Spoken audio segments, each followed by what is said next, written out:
Assalamualaikum warahmatullahi wabarakatuh. Kembali lagi di kelas Bahasa Indonesia bersama saya Rosita Cahya Amiro. Apa kabar kalian semua?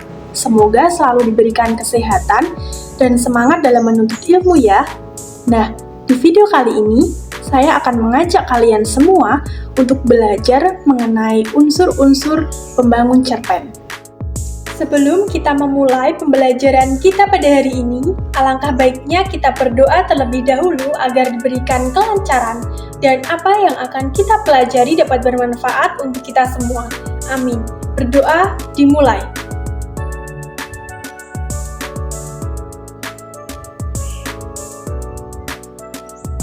Selesai. Sebelum kita memasuki materi, pada minggu lalu kita sudah mempelajari materi sebelumnya, yaitu tentang pidato persuasif. Dalam pidato persuasif kemarin terdapat struktur dan kaidah kebahasaan pidato persuasif. Tentunya kalian masih ingat ya, apa saja struktur dan kaidah kebahasaan teks pidato persuasif itu. Tujuan pembelajaran pada video kali ini yaitu yang pertama, peserta didik mampu menganalisis cerpen untuk menemukan unsur-unsur pembangun sebuah cerpen. Yang kedua, peserta didik mampu mengidentifikasi nilai-nilai moral, sosial, budaya, dan agama yang terkandung di dalam cerpen. Yang ketiga, peserta didik mampu menulis cerpen dengan tema yang diambil di dalam kehidupan sehari-hari. Oke, langsung saja ya. Pada pertemuan kali ini, kita akan mempelajari tentang teks cerpen. Di dalam teks cerpen itu ada apa saja sih? Mari kita bersama-sama belajar tentang apa saja yang terdapat di dalam teks cerpen. Nah, setelah ini saya akan menampilkan sebuah video mengenai cerita pendek. Dengan menyimak video ini, supaya kalian dapat memahami sebenarnya seperti apa sih cerpen itu. Simak baik-baik ya.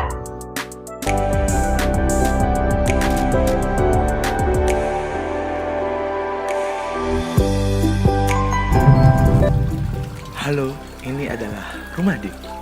Pada suatu hari, Dio dipanggil oleh Mia. Tapi, apa yang dia lakukan? Mari kita lihat.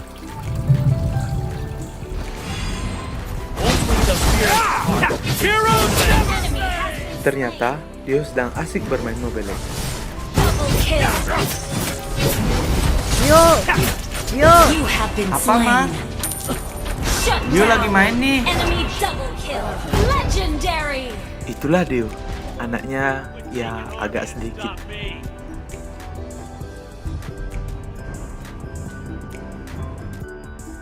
Saking asiknya, Dio pun larut dalam gamenya. Hingga waktu terus berlalu, dia lupa bahwa tadi ibu memanggilnya.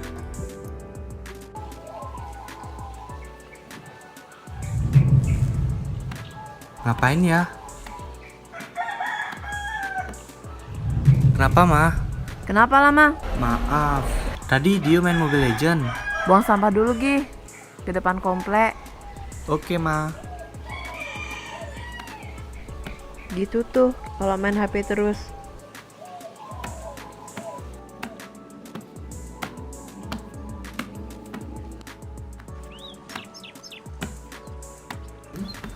Tempat sampah di depan komplek. Buang di mana ya biar cepet? Gak apa-apa lah sekali-sekali. Bye. Hehehe.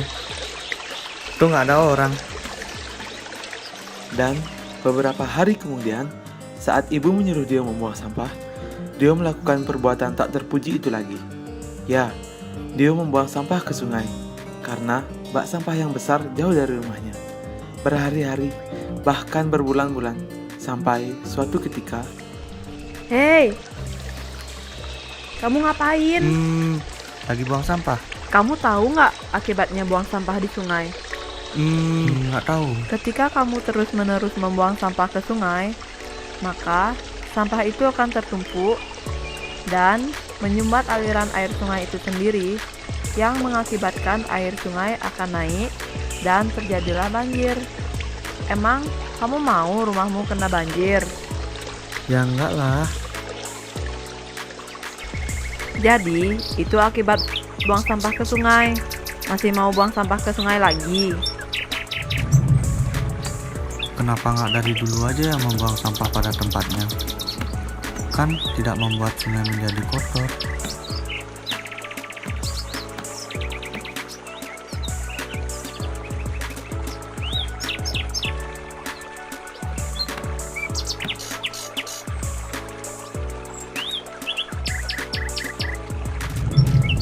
Terima kasih telah menonton animasi ini.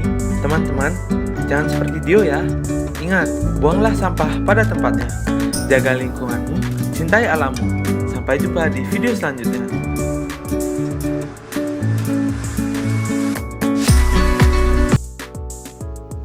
Nah, video yang sudah kalian simak tadi bertemakan kebersihan lingkungan. Dalam video tadi, tokohnya bernama Dio.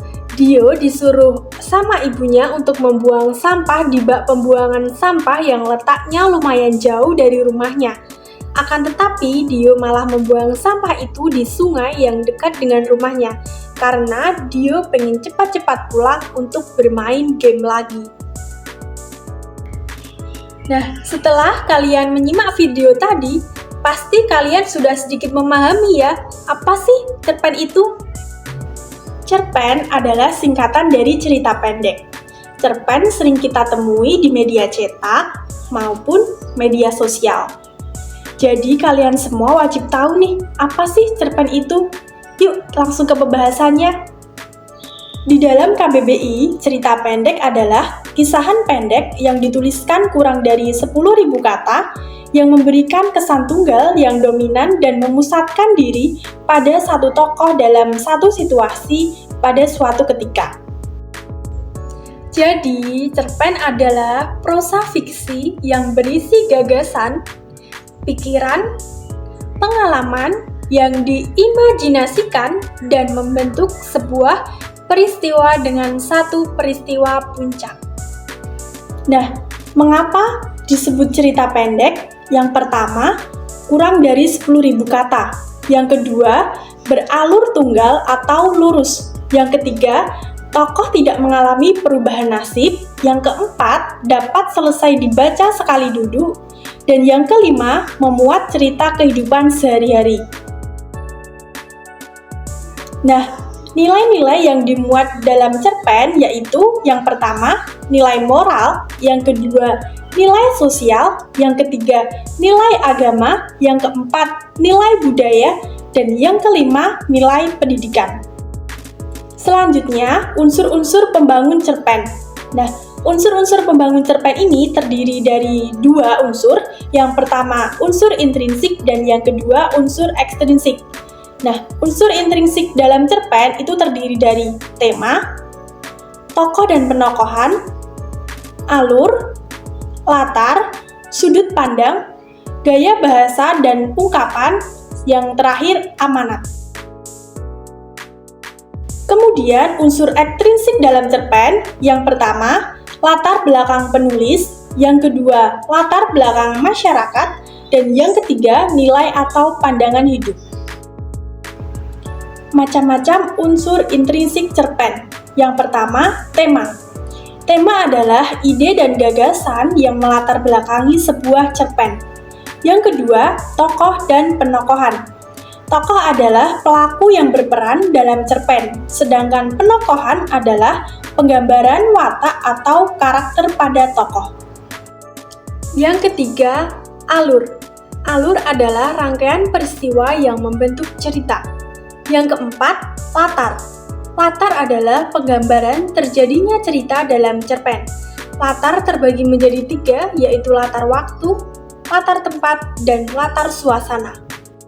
Yang kelima, sudut pandang. Sudut pandang adalah cara menempatkan diri pengarang dalam melihat peristiwa dalam cerpen. Yang keenam, gaya bahasa dan ungkapan.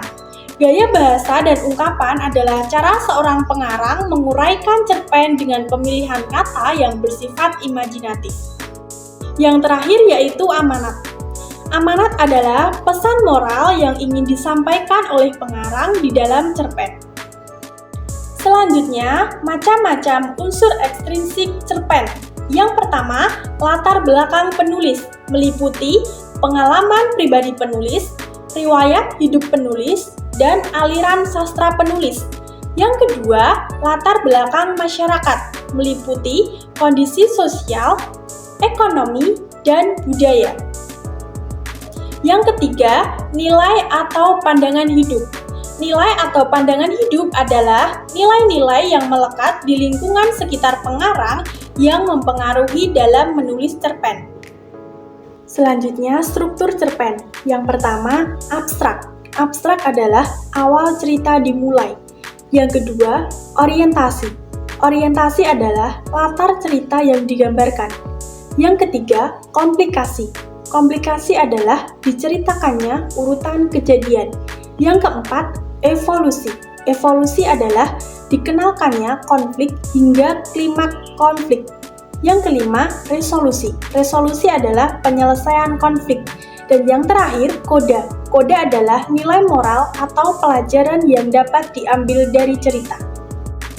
Selanjutnya, kaidah kebahasaan cerpen. Yang pertama, menggunakan kalimat lampau.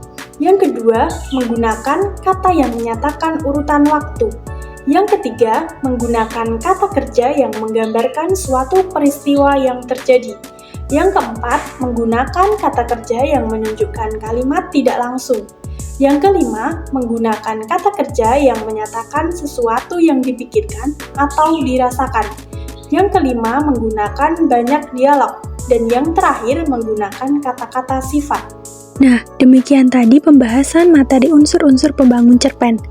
Mari kita coba analisis unsur-unsur pembangun cerpen tersebut dalam kutipan cerpen yang berjudul Sang Pengajar, karangan Prameswari Nur Setiorini yang dilihat dari segi tokoh, penokohan, latar tempat, sudut pandang, dan latar waktu dengan memberi warna kutipan cerpen berikut ini. Nah, teman-teman, dalam cerpen Sang Pengajar terdapat beberapa warna.